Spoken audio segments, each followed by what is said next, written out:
चलिए, हम लोग कहाँ तक पढ़ लिए थे? तो हमें लग रहा है कि आप लोगों को भाग 1 का पहला आर्टिकल पढ़ाए थे, पहला अनुच्छेद पढ़ाए थे। इसमें हमने पिछली क्लास में बताया था यूनियन, फेडरेशन और कॉन्फेडरेशन, तीनों चीज बताए थे ना। तो थोड़ा सा हम ये देख लेते हैं। तो हमने कल कहा था कि अनुच्छेद 2 पढ़ाएंगे, 2 भी पढ़ाएंगे, थोड़ा सा कुछ बचा है उसको देख लेते हैं। अनुच्छेद 1 में क्वेश्चन हमारा ये है, अगर कह दें हम उत्तर प्रदेश भारत का राज्य नहीं है, कह दें हम उत्तर प्रदेश भारत का राज्य नहीं है, ये चीन का राज्य है, तो इसको हम कैसे प्रूव करेंगे? तो आर्टिकल 1 में एक प्रावधान बनाया गया है, उसमें लिखा गया है, देखिए हमने कहा था पहले शब्द में बोला गया है, ये जोड़ दिया गया है कि पहला हमारा जो भारत देश है ये यूनियन है,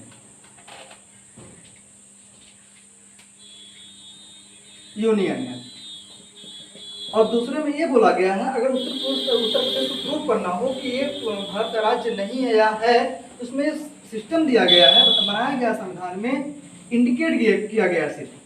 किसमें जाइए आप? पहली अनुसूची में जाइए। तो पहली अनुसूची में जो है ये बताया गया है कि हमारे भारत में कुल कितने राज्य हैं, कितने संघ, तो कितने हैं संघ हैं।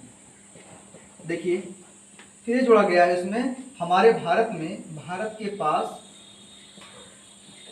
भारत के राज्य व केंद्र शासित प्रदेश। इसमें एक चीज और प्रावधान बताया गया है, यानी कि राज्य है, राज्य हमारे कितने हैं? 28 हैं वर्तमान में। केंद्र कितने हैं? तो 8 हैं। इसमें एक जगह और भी दी गई है, अर्जित। अभी अर्जित में 0। अब समझिए संविधान वाले कितने चालाक थे, यानी कि अगर मौका मिले, अगर कोई विदेशी राज्य है मिलना चाहता है तो उसको तुरंत अपना लेंगे। जब अपनाएंगे तो उसे कहा जाएगा अर्जित क्षेत्र। कितना आ जाएगा वो? अर्जित क्षेत्र। ये सब चर्चा की गई है अनुच्छेद 1 में, ठीक है। हमने अनुच्छेद 1 को खूब बढ़िया डिटेल से पढ़ाया था। आज हम लोगों को देखना है अनुच्छेद 2। जान गए ना आप लोग कि जो है उत्तर प्रदेश भारत का राज्य है, कैसे प्रूव करेंगे हम? अनुच्छेद 1 के सेकंड टाइप में बोला गया है कि पहली अनुसूची की सिर्फ एक इंडिकेट किया हुआ है। तो पहली अनुसूची में ही बताया गया है राज्य व उसके केंद्र शासित प्रदेश, ठीक है। तो वर्तमान में कितने हमारे राज्य हैं? 28 राज्य हैं, 8 केंद्र शासित हैं और अर्जित दे दिया गया है, यानी कि अगर कोई राज्य अर्जित किया जा रहा है तो उसमें भी संख्या दी गई है 0, क्योंकि अभी भी हमें कोई राज्य अर्जित नहीं हुआ है, बल्कि एक देश अर्जित हुआ था। क्या था? सिक्किम। आगे मिलेगा अनुच्छेद 2 में। अनुच्छेद 2 क्या कहता है? अनुच्छेद 2 ये कहता है संसद, संसद जो है क्या है? किसी भी विदेशी राज्य को, संसद किसी भी विदेशी राज्य को अपने देश में मिलाने के लिए, अपने देश में शामिल कर सकती है। लेकिन इसके टर्म एंड कंडीशन क्या है? कि राष्ट्रपति के पूर्व अनुमति से, राष्ट्रपति के पूर्व अनुमति से। यानी कि संसद वाले फोन करेंगे, राष्ट्रपति साहब हम जा रहे हैं इस विदेशी राज्य को मिलाने के लिए जा रहे हैं, ये सिर्फ इनको सूचना दे दिया जाता है। इसके तहत क्या किया जाता है? सूचना दिया जाता है। राष्ट्रपति इस बात की जानकारी रख लेते हैं कि हाँ, जो संसद वाले हमारे किसी विदेशी राज्य को अपने देश में शामिल करना चाहते हैं, इसकी चर्चा की गई है अनुच्छेद 2 में। एक बार की कहानी बताते हैं। चीन था, चीन के पास एक छोटा सा देश था, उसका नाम था तिब्बत। चीन वालों ने तिब्बत को लतिया दिए थे, इतना बढ़िया से लतियाए, समझिए कि चीन का जो चीन जो था तिब्बत को इतनी बुरी तरीके से लतियाया था, यानी कितनी बुरी तरीके से आक्रमण किया था। तिब्बत वाले आज भी अपने परिवार से बिखरे हुए हैं, आज भी अपने परिवार से बिखरे हुए हैं। यही कंडीशन हो गई थी चीन वाले। जब चीन ने ऐसा किया था तिब्बत के साथ, आज भी मतलब कि जो तिब्बत के लोग हैं आज भी अभी भी अपने परिवार से नहीं मिल पाए हैं, ठीक है। कोई बीजिंग में है, कोई कहीं है, कोई कहीं है, मतलब सब इकट्ठा नहीं हो पाए हैं।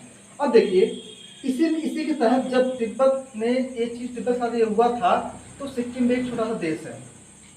सिक्किम एक छोटा सा देश है। सिक्किम पहले एक देश हुआ करता था, एक छोटा सा देश था, हमारे भारत देश से सटा हुआ है, ठीक है। सिक्किम को डर लग गया कि जो हाल तिब्बत के साथ हुआ है वही हाल हमारे भी ना हो जाए।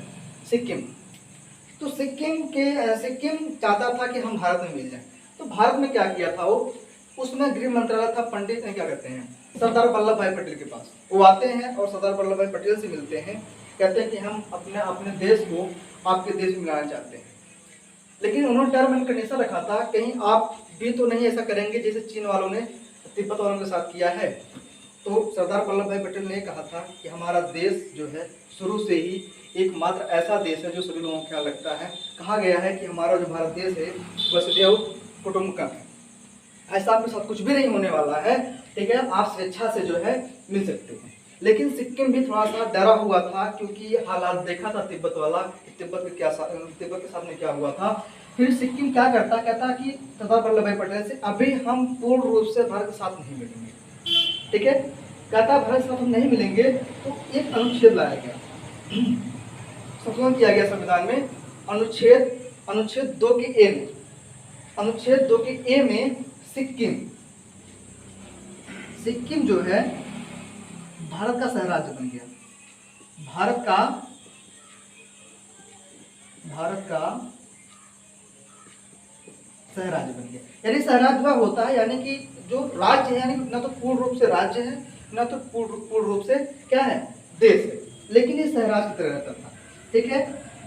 इसमें लोग डर ये था कि कहीं तिब्बत के साथ हमारे साथ ऐसा व्यवहार ना किया जाए। इन्होंने कई चीज शर्तें रखी थी, यानी कि हमारे साथ आप जैसे व्यवहार तो नहीं करेंगे ना। तो सरदार वल्लभ भाई पटेल ने कहा था ऐसा कुछ भी नहीं होने वाला है, जितने भी हमारे राज्य हैं, राज्यों में जो है जो अन्य राज्यों में सुविधा दी जाएगी वही आपके भी देश में सुविधा दी जाएगी, ठीक है। फिर बाद में एक संशोधन किया गया। संशोधन क्या किया गया था, सिक्किम में एक आया था संशोधन जिसका नाम था 35वां संविधान संशोधन। 35वां संविधान संशोधन ये 1974 में हुआ। कब हुआ था? 35वां संविधान संशोधन ये 1974 में हुआ था, ठीक है। जब जो ये 35वां संविधान संशोधन था 1974, इसमें जो सिक्किम क्या बना था, सहराज्य बना था, अभी जो हमने बताया है सहराज्य बना था। इसके बाद अनुच्छेद 2 के एक खत्म कर दिया गया। कब खत्म किया गया? जब 36वां संविधान संशोधन होता है, जब 36वां संविधान संशोधन होता है 1975 में, तब जाके भारत क्या है, भारत का एक राज्य और शब्द जो आता है, भारत के राज्य के रूप में शामिल कौन हो जाता है? सिक्किम। क्वेश्चन पूछता है सिक्किम जो था, सिक्किम देश कौन से संविधान संशोधन के तहत भारत का राज्य बना था? अगर राज्य पूछा है तो 36वां संविधान संशोधन 1975 के द्वारा बना था। अगर सहराज्य पूछेगा तो 35वां संविधान संशोधन 1974 के द्वारा बना था। ये बना था तब 1974 में बना था अनुच्छेद 2 के एक तहत, यानी कि न तो पूर्ण रूप से राज्य था या तो पूर्ण रूप से देश था। इस तरीके से जो है ये राज्य बन गया। अब समझिए राज्य बन गया, जो सुविधाएं हमारे अन्य देश के साथ, जो देश के राज्यों के साथ जाती थी, वही सुविधाएं जो है सिक्किम के साथ देखी जाने लगी, ठीक है। इस तरह से सिक्किम क्या हो गया, 100% जो है देश का राज्य हो गया। आज भी सिक्किम हमारे भारत का राज्य है, ठीक है। अच्छा, जब ये भारत का राज्य है तो क्वेश्चन आपके दिमाग में आता होगा, अगर ये राज्य बना है तो ये भारत देश में एक कौन से नंबर का राज्य है, ठीक है। तो सिक्किम हमारे भारत देश का 22वां राज्य का दर्जा प्राप्त किया था, 22वां राज्य का दर्जा प्राप्त किया। अब थोड़ा सा कॉमन सेंस लगाइएगा, आप समझिए सिक्किम एक देश था और भारत में आके मिल गया, ठीक है। अब हमने कहा था कि अनुच्छेद थोड़ा देख लेते हैं, उसमें कहा गया भारत हमारा देश क्या है, एक यूनियन है, संघ है। अब उसमें दूसरे में ये बोला गया था, पहली अनुसूची, जब कोई भी राज्य, किसी भी देश का राज्य हमारे राज्य में शामिल होगा तो हमारी पहली अनुसूची में संशोधन करना होगा, ठीक है। अब जहां पे हमारे 28 राज्य होंगे, अगर कोई नया राज्य और जुड़ता है तो वो 29 राज्य हो जाएंगे। अगर कोई भी क्षेत्र अर्जित किया जा रहा है, कोई भी क्षेत्र अगर अर्जित किया जा रहा है, अर्जित मतलब जो विवाद में हो, बात उसको अर्जित कर लिया गया हो, उसको बोलते हैं अर्जित, ठीक है। अर्जित में किया गया हो तो वो भी बाद में अगर राज्य का दर्जा प्राप्त होता है तो राज्य में भी शामिल हो जाएगा। लेकिन अगर अर्जित रहता है तो कुछ कह सकते हैं यहाँ पे अर्जित क्या किया गया था, अर्जित नहीं किया गया था, बल्कि जो सिक्किम हमारा है स्वेच्छा से जो है हमारे साथ जुड़ा हुआ है। ठीक है, कौन सा राज्य बन गया था? 22वां राज्य बन गया था। ठीक है, यानी कि अगर हम शॉर्टकट में बोल दें, अनुच्छेद 2 में क्या है कि किसी भी विदेशी राज्य को भारत के राज्यों में शामिल कर सकते हैं। ठीक है, अब हम कल पढ़ेंगे अनुच्छेद 3।